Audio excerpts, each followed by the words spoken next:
Any of you who are watching this video because the title piqued your interest on the law of sowing and reaping and how to become a vegetable gardener.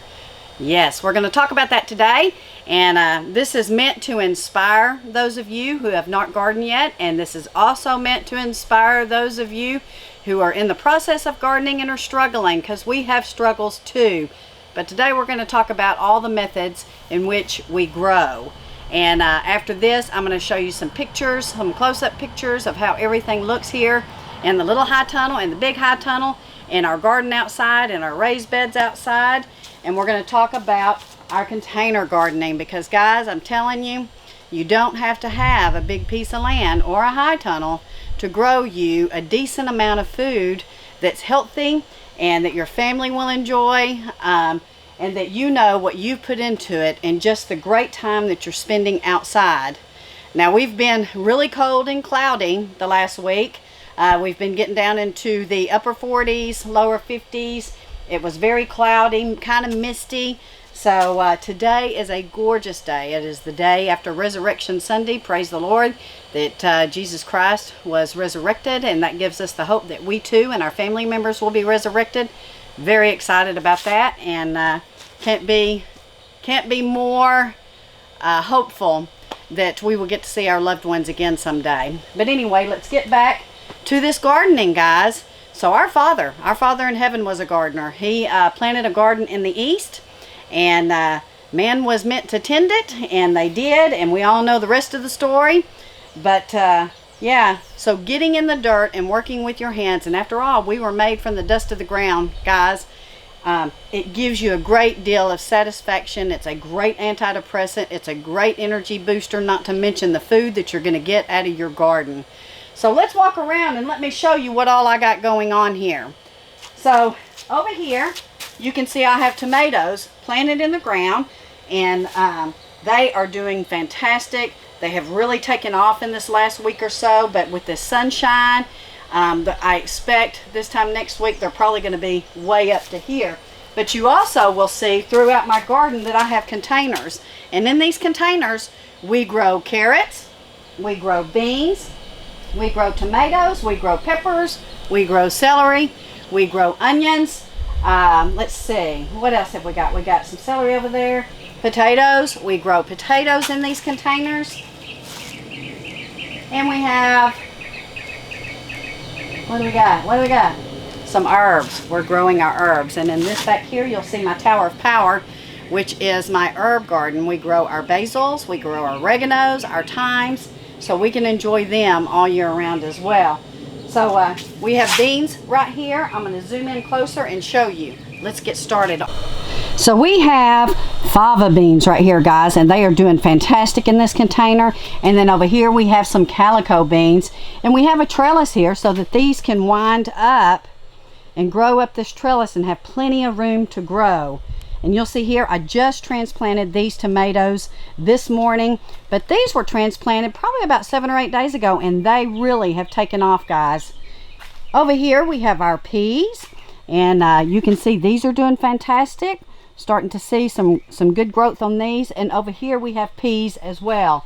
And look at this celery. Yep, I know it needs to come down. It's a little bit big, but I'm going to go ahead and let it seed out.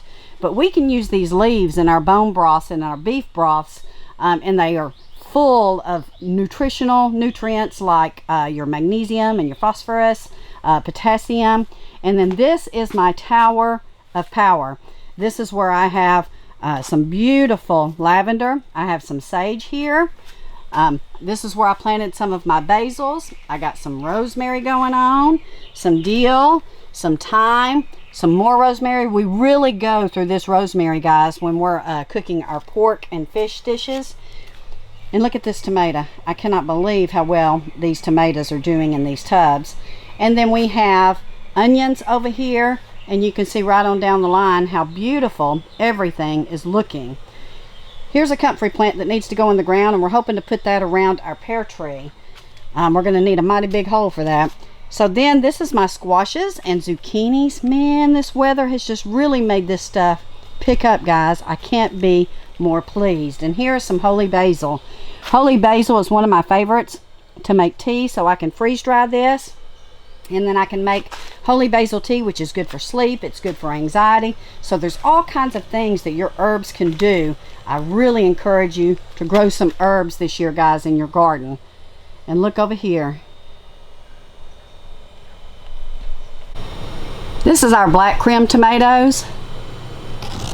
They are cool weather tomatoes, and they do very well for us this time of year, guys.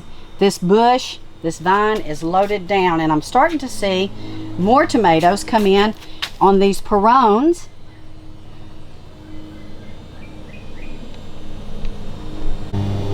And then we have potatoes growing in here, and onions, guys, onions. You can grow anything. Now, these are the 27-gallon tubs. You can get these at Sam's or Home Depot, Ace Hardware, Tractor Supply. And as you can see, we can load these up. These are some of my peppers. And you guys probably watched my companion planting video last week. Look how much they've grown, guys. Look how much they've grown. And then we use a baby pool to go ahead and do some seed starts for our onions.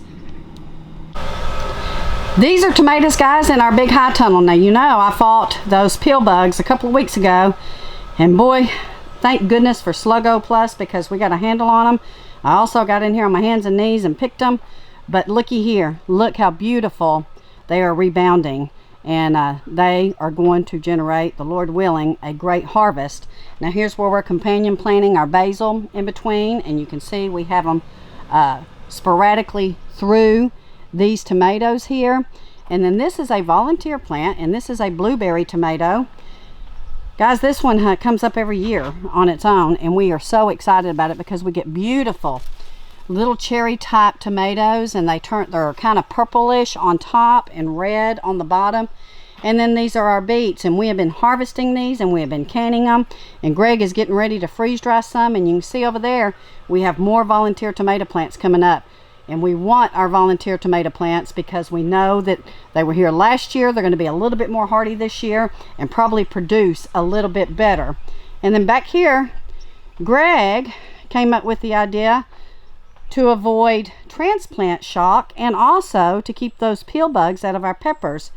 So we start our seeds in little seed trays, and then we transplant them to 3-inch pots. And what he did is he went in and cut half the bottom of that pot off and put these peppers right in the ground. And we have not seen any transplant shock, and we have not seen any peel bug damage. Now, I'm not too concerned with if the stalk, how big the stalk gets on this, because we can always just cut it down here and then pull them right out of the ground. But right now they're going to stay just like they are. So we are going to have a heaping load of peppers, guys. We've got poblanos, we've got jalapenos, banana peppers, cayenne peppers. Really excited for our pepper harvest this year. So cilantro is a great companion plant to put in between your peppers as well. So we have gone in and put cilantro in here, and boy, is this high tunnel heating up.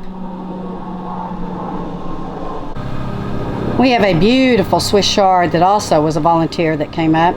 Very excited about this, letting this go, because we can enjoy this in salads or stir fry.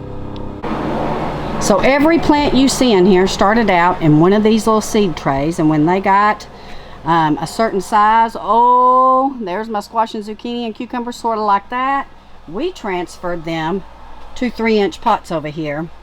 And now these are ready to go into the ground. And if we are having any kind of delay, which we are trying to get some things in the back of that high tunnel, we've gone and transplanted them again into some 6-inch pots, and they are growing fantastically. We also have some of our slips back there, our sweet potato slips, and then we have more tomatoes and peppers everywhere. So this, my friends, is the law of sowing and reaping. Sowing our seeds this way, nursing them until they get this way, and nursing them more and putting them into pots, and then they go into the ground, which is where we get our harvest. Now here's one of our raised beds. This one is full of bush beans. Ooh-wee. And out of this, guys, I'll probably get about 15 to 18 pints canned up, the Lord willing, and they are able to prosper. And then over here, we have sown more bush beans in the ground in this garden next to the little high tunnel. And we're starting to see some things pop up in here. And then we have this raised bed. This raised bed has some chard. We started seeing some army worms, and Greg took care of those. And so we should start to see some of that improve. But looky here, I got some beautiful mustard greens. And then I've got some purple cabbage over there. It took a little bit of time to come up. But guys, we started all of these from seed and transplanted them. And we also have more bush beans coming up in this smaller raised bed. So they are just starting to peek out of the soil. So we hope and pray that we're going to get a big abundance of green beans this year so that we can can these things up.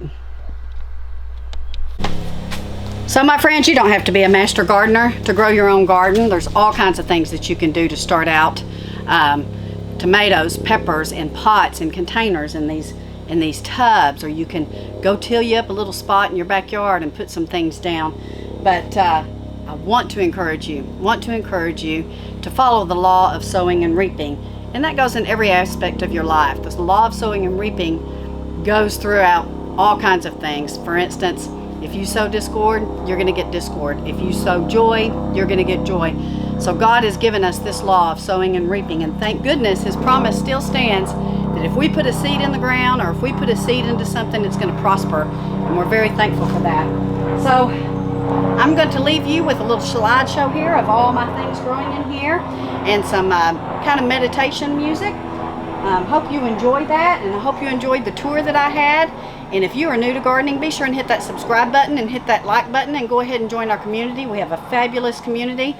People help each other. If you have a comment or if you have a question, just pop that down in the bottom, and somebody is sure to answer, if not myself.